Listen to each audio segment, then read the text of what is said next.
Hello everyone, I hope you are doing amazingly well. तो अब जो हम टॉपिक करेंगे वो है स्टैटिक फंक्शन। इससे पहले हम हमारे दो टाइप के मेंबर फंक्शंस पढ़ चुके हैं, जो कि हैं friend function and inline function. अगर आपने वो नहीं देखे हैं तो you can check them out on my channel, आपको दोनों मेंबर फंक्शंस मिल जाएंगे। अब आज का जो टॉपिक है वो है स्टैटिक फंक्शंस। तो स्टैटिक फंक्शन शुरू करते हैं।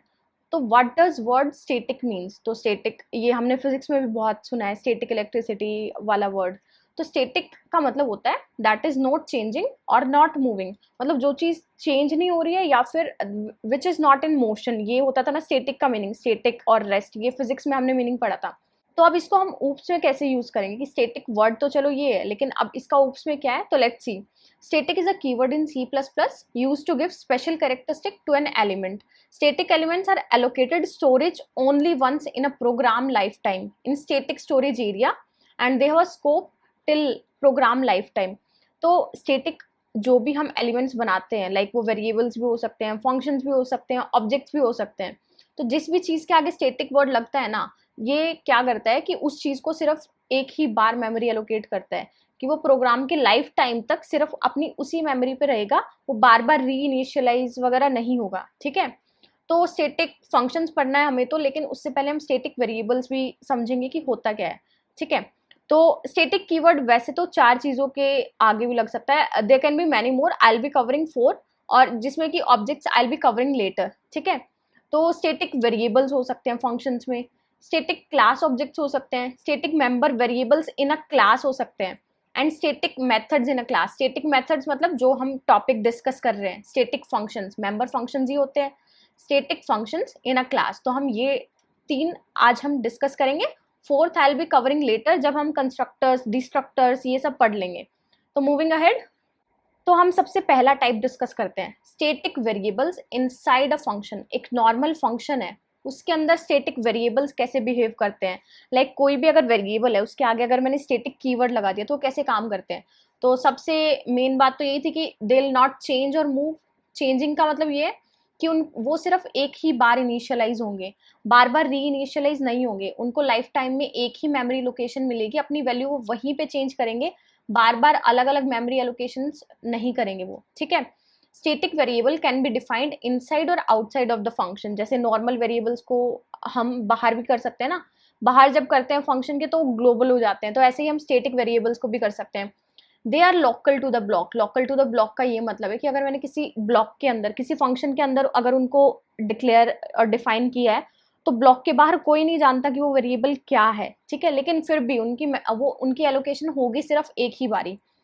दे the default value of static variable is zero. अगर मैंने कोई स्टैटिक वेरिएबल बनाया और उसको कोई वैल्यू एलोकेट नहीं किया या फिर उसको इनिशियलाइज नहीं किया है, तो डिफॉल्ट इनिशियलाइजेशन उसकी जीरो होती है C++ में। Once this variable is declared it exist till the program executes. तो जब तक प्रोग्राम एग्जीक्यूट होता है, जब तक मेरे प्रोग्राम का वो एंड करली ब्रैकेट नहीं आ जाता है, तब तक उसका लाइफ टाइम है। ठीक है। when used inside function they are initialized only once and they hold their value even through function calls। अब ये सारे पॉइंट्स ना हम एग्जांपल से समझते हैं कि होता क्या है। अभी पहला एग्जांपल है, मैंने कोई स्टैटिक कीवर्ड यूज नहीं किया है, नॉर्मल फंक्शन है। मैंने क्या किया है, एक काउंटर फंक्शन बनाया है जिसके अंदर एक काउंट वेरिएबल है, और जो कि जीरो से इनिशियलाइज कर दिया मैंने, और मैं सी आउट करा रही हूँ काउंट प्लस प्लस। मैंने पोस्ट इंक्रीमेंट ऑपरेटर लगाया। फिर मैंने मेन में लिखा है कि 5 बारी मेरी लूप चलेगी 0 से लेके <5 तक, और 5 बार मैंने काउंटर फंक्शन कॉल किया है। तो होगा क्या, पहली बारी लूप चली, काउंटर फंक्शन को कॉल हुआ, तो क्या होगा, एक काउंट वेरिएबल बनेगा जो कि 0 था, और यहाँ पे काउंट प्लस प्लस है तो पहले प्रिंट होगा उसके बाद इंक्रीमेंट होगा। तो let me just change my pen. तो इसमें क्या होगा कि एक काउंट वेरिएबल बनेगा जिसमें 0 हो गया था, लेकिन पहले प्रिंट हो जाएगा स्क्रीन पे और उसकी जगह 1 आ जाएगा। ठीक है, ये होगा। फिर मैंने क्या किया कि मैं अब इस फंक्शन के बाहर आ गई, तो मैं इस फोर लूप में दोबारा जाऊंगी। अब फिर से क्या होगा, एक और नया काउंट वेरिएबल बनेगा। अब ये खत्म हो चुका है क्योंकि वो फंक्शन खत्म हो चुका था, ये एग्जिस्ट नहीं करता है। तो एक और काउंट बनेगा जो कि 0 से इनिशियलाइज हुआ है, लेकिन पहले 0 प्रिंट हो जाएगा, उसके बाद ये 1 से इंक्रीमेंट हो जाएगा। तो ये सेम प्रोसेस ना 5 बार ही होगा ऐसे। तो मेरी स्क्रीन पे 0 0 0 0 5 बार ही प्रिंट हो जाएगा, क्योंकि हर बार मेरा काउंट री इनिशियलाइज हो रहा है। जितनी बार मैं इस फंक्शन को कॉल कर रही हूँ, हर बार कोई नया काउंट वेरिएबल बनेगा, क्योंकि ये खत्म होते ही मेरा काउंट मतलब मेरा प्रोग्राम भूल जा रहा है कि कोई काउंट भी बना था उसके अंदर। जब तक ये फंक्शन एग्जिस्ट कर रहा है उसको पता है कि हाँ कोई काउंट है इसके अंदर, तब तक वो उसकी वैल्यू होल्ड कर रहा है, उसका एड्रेस होल्ड कर रहा है। उसके बाद वो उसको भूल जा रहा है कि कोई काउंट एग्जिस्ट कर रहा था या नहीं कर रहा था। अब हम आते हैं, जब हम इस काउंट को स्टेटिक बना देते तब क्या होता। ठीक है, now moving to that example. तो इस एग्जाम्पल में देखो आप ध्यान से, इसमें क्या हो रहा है, यहाँ पे मैंने सेम फंक्शन बनाया है, फंक्शन सेम है, काउंटर फंक्शन है, बस मैंने यहाँ पे क्या चेंज किया है कि यहाँ पे मैंने स्टेटिक लगा दिया है, जो इंट काउंट था स्टेटिक लगा दिया, बाकी सब कुछ सेम है। फॉर लूप मैंने 5 बारी कॉल किया, काउंटर फंक्शन कॉल हो रहा है। अब स्टेटिक फंक्शन की जो प्रॉपर्टी हम पढ़ के आए वो क्या थी कि it is initialised only once. अब यहाँ पे क्या हुआ, एक काउंटर फंक्शन कॉल होगा, ठीक है, पहली बारी, तो क्या हुआ, एक स्टेटिक इंट काउंट बना है यहाँ पे। ये वो जो पिछला था उसमें इंट काउंट बन रहा था, यहाँ पे स्टेटिक बना, तो इससे क्या होगा, यहाँ पे 0 से इनिशियलाइज हो गया, और इसको पहले तो मैंने प्रिंट करा दिया, उसके बाद ये इंक्रीज हो गया 1 से। अब भले ही मैं इससे बाहर आ गई हूँ, लेकिन प्रोग्राम को पता है कि हाँ इस फंक्शन के अंदर कोई काउंट बना था जो कि स्टेटिक था, तो मेरा प्रोग्राम याद रखेगा कि हाँ कोई काउंट वेरिएबल बना हुआ है, तो उसके एड्रेस को भूलेगा नहीं। उसके बाद फिर क्या हुआ, तो फिर से सेकेंड टाइम ये मतलब एक बार लूप चल गई, फिर नेक्स्ट टाइम मेरी फिर से काउंटर फंक्शन कॉल होगा। अब इस बारी मेरा कंपाइलर इस लाइन पे आया, उसने देखा यहाँ पे एक और स्टेटिक इंट काउंट है, तो वो अपनी याददाश्त में जाएगा कि हाँ कोई स्टेटिक इंट काउंट एग्जिस्ट करता है, तो उसने देखा हाँ एग्जिस्ट करता है, तो उसको री इनिशियलाइज बिल्कुल नहीं करेगा, तो ये लाइन एग्जीक्यूट नहीं होगी, वो अगली लाइन पे आ जाएगा। री इनिशियलाइजेशन इस केस में नहीं होगी, ठीक है, it is very important point. पिछले में हम री इनिशियलाइज कर रहे थे, बार बार काउंट नया वेरिएबल बन रहा था, उसमें 0 वैल्यू जा रही थी और वो प्रिंट हो रही थी। इस बार सीधा क्या होगा, जो काउंट में है वो पहले प्रिंट हो जाएगा। अब काउंट में क्या आ गया था, मेरा 1 आ गया था, और वो इंक्रीमेंट हो जाएगा 1 से। अब फिर मेरा फिर से काउंटर फंक्शन कॉल होगा, फिर वो चेक करेगा क्या कोई काउंट ऑलरेडी एग्जिस्ट करता है जो कि स्टेटिक है, तो हाँ मिल गया, तो फिर क्या करेगा, उसकी वैल्यू को प्रिंट करा देगा और उसको इंक्रीमेंट कर देगा, क्योंकि मैंने पोस्ट इंक्रीमेंट ऑपरेटर यूज किया, तो पहले प्रिंट होगा उसके बाद इंक्रीज होगा, और फिर ऐसे ही 3 प्रिंट हो जाएगा, फिर 4 प्रिंट हो जाएगा। तो इस केस में मेरा आउटपुट आएगा 0 1 2 3 4। तो नॉर्मल वेरिएबल और स्टेटिक वेरिएबल में आई गेस डिफरेंस क्लियर हो गया होगा, बहुत क्लियर एग्जांपल था। और ये लाइन स्टेटिक इंट के कंसेप्ट में सिर्फ एक ही बार एग्जीक्यूट होगी जब वो पहली बार बना था, ठीक है, बाकी जितने 4 बारी बच गए, जब 1 2 3 4 प्रिंट हुए, ये लाइन एग्जीक्यूट नहीं होगी, क्योंकि मेरा कंपाइलर चेक कर चुका है कि हाँ काउंट नाम का एक स्टेटिक वेरिएबल ऑलरेडी एग्जिस्ट करता है, जिसकी मेमोरी मुझे याद है, तो मैं उसी मेमोरी से उसको एक्सेस करके प्रिंट करा के वहीं पे इंक्रीमेंट कर दूंगा, ठीक है।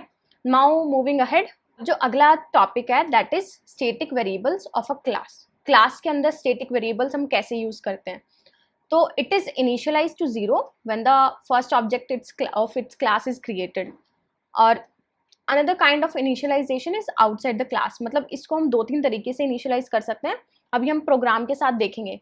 only one copy of that member is created for the entire class and is shared by all the objects of the class no matter how many objects are created।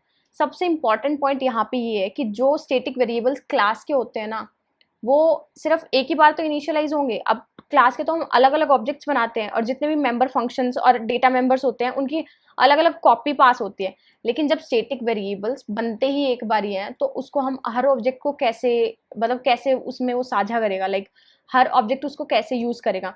तो it is like कि एक ही copy बनेगी सारे objects के लिए, उस class के जितने भी ऑब्जेक्ट्स बनेंगे ना, उस एक ही कॉपी पे काम कर रहे होंगे। मतलब अगर एक ऑब्जेक्ट ने आके कुछ चेंज कर दिया तो दूसरा भी उसी पे चेंज कर रहा होगा, ठीक है, अलग अलग कॉपी पास नहीं होगी। तो चाहे कितने भी ऑब्जेक्ट्स क्रिएट कर लो, आपका वो जो स्टेटिक वेरिएबल है वो एक ही कॉपी रहेगा, उसकी डुप्लीकेट कॉपीज नहीं बनेंगी। It is a property of the class rather than any object.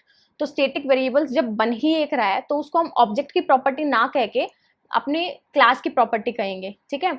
Static variables are normally used to maintain common values to the entire class.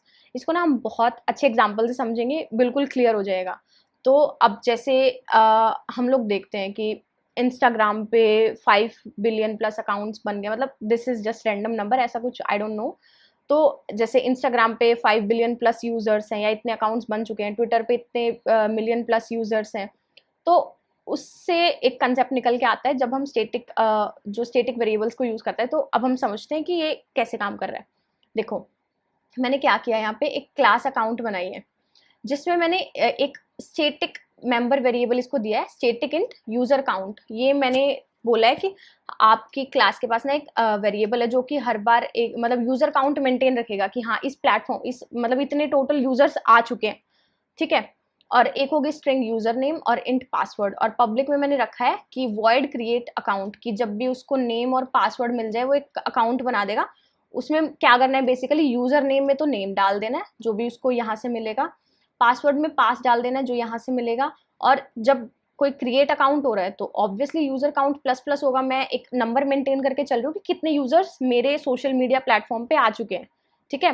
ये मैं अपनी सहूलियत के लिए रख रही हूँ, ठीक है। तो मैंने यूजर काउंट प्लस प्लस किया है। फिर मैंने एक वर्ड शो काउंट फंक्शन बनाया जिसमें मैं क्या करा रही हूँ कि मेरा यूजर काउंट मैं डिस्प्ले करा रही हूँ कि कितने यूजर्स हैं, ओके। और एक और इम्पॉर्टेंट चीज, दिस इज वेरी इंपॉर्टेंट, अब जो मेरे स्टैटिक वेरिएबल्स होते हैं वो मेरी क्लास की प्रॉपर्टी है, ना कि किसी ऑब्जेक्ट की। तो इनको हमें क्लास के बाहर आके स्कोप रेजोल्यूशन ऑपरेटर से एक बार बताना पड़ेगा मेरे प्रोग्राम को कि हाँ ये जो स्टैटिक वेरिएबल है वो इस क्लास का पार्ट है। तो this is very very important कि मुझे क्लास के बाहर आके स्कोप रेजोल्यूशन ऑपरेटर यूज करके बताना पड़ेगा कि हाँ ये मेरी इस क्लास का पार्ट है और ये एक स्टैटिक वेरिएबल है। तो मैं क्या करूँगी, जो भी उसका डेटा टाइप है, class name, scope resolution operator और मेरे वेरिएबल का नाम। अब मैंने मेन में क्या किया है, मैंने दो अकाउंट्स बनाए, एक यूजर 1 और यूजर 2। यूजर 1 को मैंने नाम दे दिया ABC, पासवर्ड 1 2 3 4 5 6 7 8। और यूजर 2 का अकाउंट जब बनाया तो XYZ उसका नाम दे दिया और पासवर्ड ये है, ठीक है। तो अब क्या हुआ होगा जब ये क्रिएट अकाउंट कॉल हुआ, तो बेसिकली क्या होगा कि यूजर 1 का जो यूजर नेम है उसमें तो ABC डल गया, और जो यूजर 1 का पासवर्ड है उसमें 1 2 3 4 5 6 7 8 डल गया, और यूजर काउंट प्लस प्लस हो गया। मतलब जब यहाँ पे मैंने इनिशियलाइज नहीं किया है और ये स्टैटिक है तो उसकी इनिशियलाइजेशन 0 से हो चुकी है जब मैं इसका पहला ऑब्जेक्ट बनाऊंगी। और जब मैंने यहाँ पे प्लस प्लस किया है तो मेरा यूजर काउंट क्या हो गया है, यहाँ पे मैं लिख लेती हूँ। मेरा यूजर काउंट जब बना था तो वो था 0, और जब मैंने प्लस प्लस कर दिया तो वो हो गया है 1। अब इसकी अलग कॉपी नहीं बनेगी दूसरे ऑब्जेक्ट के लिए, सारे ऑब्जेक्ट्स इस एक यूजर काउंट पे ही आके चेंजेस करेंगे, ठीक है। और यूजर 2 के लिए मैंने क्रिएट अकाउंट कॉल किया तो यूजर 2 के नेम में XYZ डल जाएगा और उसके पासवर्ड में भी डल जाएगा। अब उनके यूजर नेम और पासवर्ड अलग अलग हैं। यूजर 1 का जो पासवर्ड था वो 1 2 3 4 5 6 7 8 था, यूजर 2 का जो पासवर्ड है वो 8 7 6 5 4 3 2 1 है। जब मैं इनको सी आउट भी करा के देखूंगी तो भी वो अलग अलग आएंगे। और मैंने क्या किया, यूजर काउंट प्लस प्लस, तो मेरा यूजर काउंट यहाँ पे 2 हो चुका है। तो जब मैं शो काउंट करूंगी तो दोनों में मेरा आउटपुट 2 आएगा, क्योंकि दोनों ने एक ही कॉपी पे चेंज किया है। तो दोनों ऑपरेशंस होने के बाद जब मैं अपना आउटपुट निकालूंगी, लाइक कि मुझे दिखाओ कि यूजर काउंट कितना है, तो मुझे आउटपुट में 2 ही आएगा, क्योंकि एक मतलब दोनों के दोनों सेम कॉपी को शेयर कर रहे हैं। तो आई गेस ये आइडिया भी क्लियर हो गया कि static variables inside a class कैसे बिहेव करते हैं। तो ये तो था जब मैंने अपने स्टैटिक वेरिएबल को क्लास के अंदर किया है। अब एक और टाइप की इनिशियलाइजेशन है जो मैं क्लास के बाहर करती हूँ। तो ये सेम ही एग्जाम्पल है, यहाँ पे बस मैंने क्या किया है कि मैं यूजर काउंट इसको दे दिया कि हाँ शुरू में 0 नहीं, आपके पास 10 यूजर्स ऑलरेडी एग्जिस्ट कर रहे हैं। तो हम इसको ऐसे क्लास के बाहर इनिशियलाइज भी कर सकते हैं कि ये तो हमने पिछली बार भी लिखा था कि स्कोप रेजोल्यूशन ऑपरेटर और क्लास का नाम और वेरिएबल और इक्वल टू लगा के मैं इनको इनिशियलाइज भी कर सकती हूँ। तो यहाँ पे आउटपुट क्या हो जाएगा, 10 तो ऑलरेडी था, अब 2 इंक्रीज हो रहा है, मतलब 2 यूजर्स बन रहे हैं। तो आउटपुट में क्या आएगा मेरा दोनों बारी 12 ये मेरा आउटपुट होगा। I guess everything is clear about static variables inside the class. Now coming to our today's final topic जो कि है static member function. Static member function क्या होते हैं? These are similar to static जो variables हमने पढ़े, लेकिन इनमें एक चीज़ ये है कि ये static जो variables होते हैं उन्हीं का यूज़ करते हैं। तो static function in C++ are member functions that belong to a class rather than any instance of the class. Instance मतलब object. They can be called on the class itself without creating an object. अब जैसे हम normally उनको हमारे static variables को use करते थे, ऐसे हम स्टैटिक मेंबर फंक्शंस को भी यूज करते हैं। Like static member variable, we can also have static member functions. A member function that is declared static has the following properties. अब प्रॉपर्टीज क्या क्या है, a static function can have access to only other static members, functions और variables declared in the same class. जो static function है वो सिर्फ static members को एक्सेस कर सकता है, उन्हीं को यूज कर सकता है। A static member function can be called using the class name instead of objects as, मतलब क्लास का नाम और स्कोप रेजोल्यूशन ऑपरेटर यूज करके मैं फंक्शन के नाम से उनको कॉल कर सकती हूँ।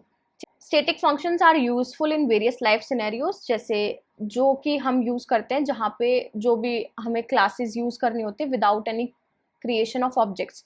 जैसे जावा है, जावा पूरी पूरी ऑब्जेक्ट ओरिएंटेड प्रोग्रामिंग लैंग्वेज है। उसमें जो मेन होता है हमारा, उसके आगे हमेशा स्टेटिक लिखा होता है। लाइक जावा लैंग्वेज में it is always public static void main. तो स्टेटिक का मतलब ये होता है कि मैं मेन फंक्शन को विदाउट एनी ऑब्जेक्ट कॉल करा रही हूँ। तो दिस इज द पर्पस कि स्टेटिक लिखा होता है जो जावा में जब हम मेन फंक्शन लिखते हैं, public static void main. Static का रोल ये होता है कि बिना ऑब्जेक्ट बनाए मैं इस फंक्शन को कॉल कराना चाह रही हूँ। तो ऐसे फंक्शंस को हम स्टेटिक बनाते हैं जब हम बिना ऑब्जेक्ट के उनको कॉल कराना चाहते हैं। लेकिन अगर मुझे C++ में उनको कॉल कराना है तो मैं क्या करती हूँ, क्लास का नाम और स्कोप रेजोल्यूशन ऑपरेटर के थ्रू मैं कॉल कराऊंगी मेरे स्टेटिक फंक्शंस को। ठीक है, एंड इसका एक एग्जांपल डिस्कस कर लेते हैं कि कौन से फंक्शंस को हम स्टेटिक यूज करेंगे जब हम ऑब्जेक्ट का यूज नहीं कर रहे होंगे। जैसे हम स्टैंडर्ड मैथमेटिक्स लाइब्रेरी यूज करते हैं जिसमें ऐड का फंक्शन होता है, मल्टीप्लाई का फंक्शन होता है। लाइक मैं चाहती हूँ कि ये सारे फंक्शंस एक क्लास के अंदर आ जाएं, लेकिन ये बिना किसी ऑब्जेक्ट के कॉल हो जाए। कि मैथ एक लाइब्रेरी बनाऊं मैं और उसमें add, multiply, subtract, division, square root और बहुत सारे ऐसे फंक्शंस डाल दूं, लेकिन बिना किसी ऑब्जेक्ट की क्रिएशन के। लाइक मैं मैथ्स का कोई ऑब्जेक्ट नहीं करना चाहती, मैं डायरेक्टली चाहती हूँ कि इसको दो वेरिएबल्स मिले और वो सीधा मुझे A+B रिटर्न कर दे, इसको भी A और B ऐसे दो मिले और ये मल्टीप्लाई करके उनको रिटर्न कर दे। मतलब मैं बिना ऑब्जेक्ट के चाहती, मतलब मैं नहीं चाहती कि मैं कोई मैथ का कोई ऑब्जेक्ट बनाऊँ। मतलब क्यों बनाऊंगी, मुझे सिर्फ दो नंबर्स को ऐड कराना है, मैं इसको डायरेक्टली दो नंबर्स पास करूंगी ना। तो डायरेक्टली मैं क्या करूंगी, मैं अपनी क्लास का नाम और फंक्शन का नाम, क्लास का नाम और बीच में स्कोप रेजोल्यूशन ऑपरेटर यूज करके इन फंक्शंस को डायरेक्टली एक्सेस कर सकती हूँ। ठीक है, तो स्टेटिक हम क्यों यूज कर रहे हैं कि मैं नहीं चाहती कि मैं ऑब्जेक्ट क्रिएट करूं। ठीक है, क्योंकि ऐसा नहीं कि मुझे हर बार ऑब्जेक्ट क्रिएशन की नीड होती है। जैसे यहाँ पे हमने मैथ लाइब्रेरी का एग्जाम्पल लिया, जावा में जो मेन होता है, मेन का एग्जीक्यूशन हम बिना किसी ऑब्जेक्ट के करते हैं। जावा में बाकी जितने फंक्शंस होते हैं उनको हम ऑब्जेक्ट्स के थ्रू कॉल कर रहे होते हैं, लेकिन मेन जो होता है उसके लिए तो हमने कोई ऑब्जेक्ट कॉल किया ही नहीं। तो वहाँ पे स्टेटिक का रोल ये होता है कि मैं बिना ऑब्जेक्ट के उस फंक्शन को कॉल कराना चाह रही हूँ। तो this was all about static member function. I guess static variables भी क्लियर हो गए हैं और जो नॉर्मल वेरिएबल्स और static variables inside a class दोनों क्लियर हो गए। इसके बाद विल बी डिस्कसिंग एनकैप्सुलेशन, जो कि बहुत इंपॉर्टेंट टॉपिक है। वर्चुअल फंक्शंस हम उसके बाद डिस्कस करेंगे क्योंकि उससे पहले हमें इनहेरिटेंस भी पढ़ना पड़ेगा। एनकैप्सुलेशन जितना अब तक हमने पढ़ा है उस पे बेस्ड होगा, तो will be discussing that topic earlier. और इंटरव्यू के लिए बहुत इंपॉर्टेंट टॉपिक है एनकैप्सुलेशन। तो let's meet in the next video. Till then bye bye and all the very best. अगर कोई भी डाउट है you can feel free to write in the comment section below. Bye.